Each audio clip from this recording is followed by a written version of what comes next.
Hey everyone, just wanted to shoot a quick video showing off some of the lights I recently got. Eye lights from Chris Makes, UK. Chris Williams makes really cool LED NeoPixel Arduino driven magic here.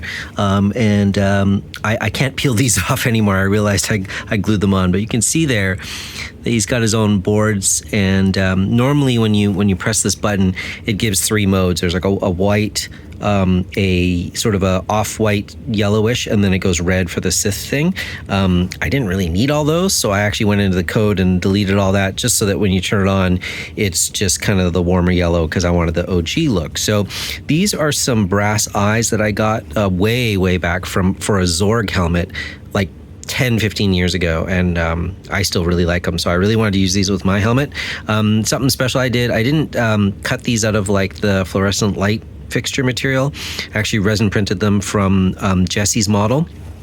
And then what I did was I clear coated them. I clear coated them with 2K automotive clear on the front and the back. You can use lacquer clear if you want to, gloss, and it just fills in any kind of like resin print lines and makes it really clear, right? So yeah, I made these, designed these back pieces for it so that basically I don't get blinded when I wear them, and I'm only doing it one-handed, but these press down, they lock into place, and then I can install them into the face of the helmet.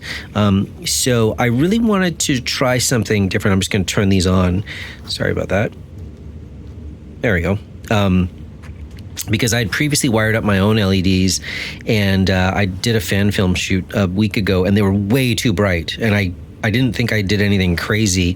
They were just 5mm LEDs, but the way that the diffuser, I had these sort of older, like big, thick resin cast eye prisms, and then the LEDs like inserted from behind, and I think that just diffused, and it blew everything out. It made it way too bright. So I wanted a way to adjust the brightness if I ever have to do something kind of on film again. So that's why I kind of went with Chris's lights. And so, yeah, he makes a really cool setup. Comes with this cool little board, it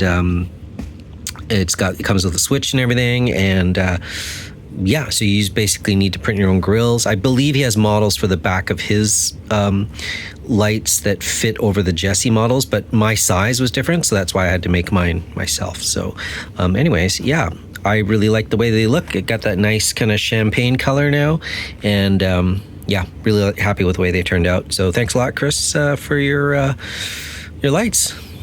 Thanks.